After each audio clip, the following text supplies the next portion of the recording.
Hello children, இன்னைக்கு exercise 1.2ல sum number 10 பார்க்க போறோம். Objective type questionsல first sum. Okay. Which of the following pairs is co-prime? First வந்து co-prime னா என்ன அப்படிங்கறத அண்டர்ஸ்டாண்ட் பண்ணிக்கோங்க. ஒரு pair of numbers அதாவது ஒரு set of numbersல அதுக்கு அதோட HCF அதுக்கு காமனா ஃபேக்டர்ஸே இல்ல அப்படின்னா அதோட HCF வந்து 1 இருந்தா then it is co-prime. HCF வந்து 1. இது ரெண்டுக்கும் காமனா வேற எந்த ஃபேக்டர்ஸ் 2 டேபிளோ 3 டேபிளோ வேற எந்த ஃபேக்டர்ஸுமே இல்லை அப்படின்னா then they are coprime. Prime நம்பர்ஸா இருக்கணும்ன்ற அவசியம் கிடையாது. சேம் காமன் டேபிள்ஸ்ல போல அப்படின்னாலே அது கோ பிரைம் தான். அதாவது HCF 1. HCF வந்து 1 இருந்தா then the numbers are called coprime. Okay, இப்போ இது ரெண்டும் வந்து ஈவன் நம்பர் கிடையாது. ஸோ 2 டேபிள்ல போகாது.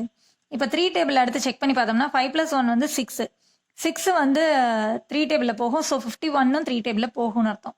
ஓகே, இது செக் பண்ணி பார்க்கும்போது பார்த்தாலே தெரியுது 6 and 3 இது 2 இது 1 சார். ஸோ ரெண்டையும் ஆட் பண்ணி பார்த்தாலும் 6+3 வந்து 9. 9 வந்து 3 டேபிள்ல போகும். அதனால 63 3 டேபிள்ல போகும். ஸோ இது ரெண்டுமே வந்து 3 டேபிள்ல டிவைட் ஆகுது. காமன் ஃபேக்டர்ஸ் 3 இருக்கு அப்படின்னா இது வந்து கோப்ரைம் கிடையாது. ஓகே, இப்போ அடுத்த நம்பர் செக் பண்ணி பார்க்கலாம். இப்போ இது வந்து ஈவன் நம்பர். ஸோ 2 டேபிளில் போகும். இது ஈவன் நம்பர் கிடையாது, ஆட் நம்பர். ஸோ இது வந்து 2 டேபிளில் காமனாக போகாது. அப்போ அடுத்து வந்து நம்ம 3 டேபிள் செக் பண்ணலாம். 5+2 வந்து 7. 7 வந்து 3 டேபிளில் போகாது. 9+1 வந்து 10. ரெண்டுமே வந்து 3 டேபிளே போகல. அடுத்த ப்ரைம் நம்பராக செக் பண்ணி பார்த்தோம்னா 5ன்னு இருந்தால் 5 டேபிளில் போகும். அதுவும் கிடையாது. 7 டேபிளில் போகுமா அப்படின்னு பார்த்தா 7 டேபிளில் 52 வராது, 56 தான் வரும். 91 வந்து வரும், 7 டேபிளில் வரும். ஆனால் இது வராது. ஸோ காமன் டேபிள்ஸ் கிடையாது. அடுத்து பார்த்தீங்கன்னா 11 டேபிளில் 7க்கு அடுத்து 11 ப்ரைம் நம்பர் இல்லையா? ஸோ 11 டேபிளில் 55 வராது, இதுவும் வராது. அடுத்து 13 டேபிளில் பார்த்தோம்னா 13 டேபிளில் ரெண்டுமே வரும். 13 4s are 12 1 52.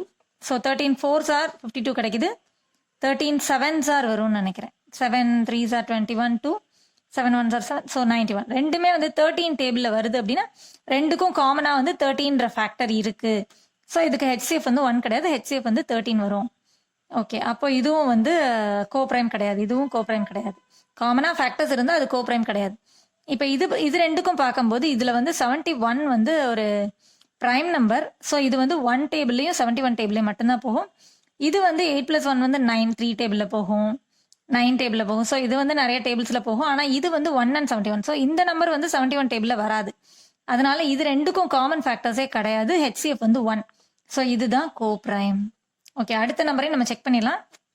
81 99 இது ரெண்டுக்கும் பார்த்தீங்கன்னா இது வந்து 3 டேபிளில் போகும், 9 டேபிளில் போகும், இதுவும் 9 டேபிளில் போகும். ஸோ காமன் ஃபேக்டர்ஸ் இருக்கு. ஸோ இதுவும் வந்து கோப்ரைம் கிடையாது. காமன் ஃபேக்டர்ஸே இல்லை அப்படின்னா தான் அது வந்து coprime. So 71 and 81 are coprime. So நம்மளோட ஆப்ஷன் சி தான் correct. Which of the following pair is co-prime அப்படின்னு சொன்னா ஆப்ஷன் சி 71, 81.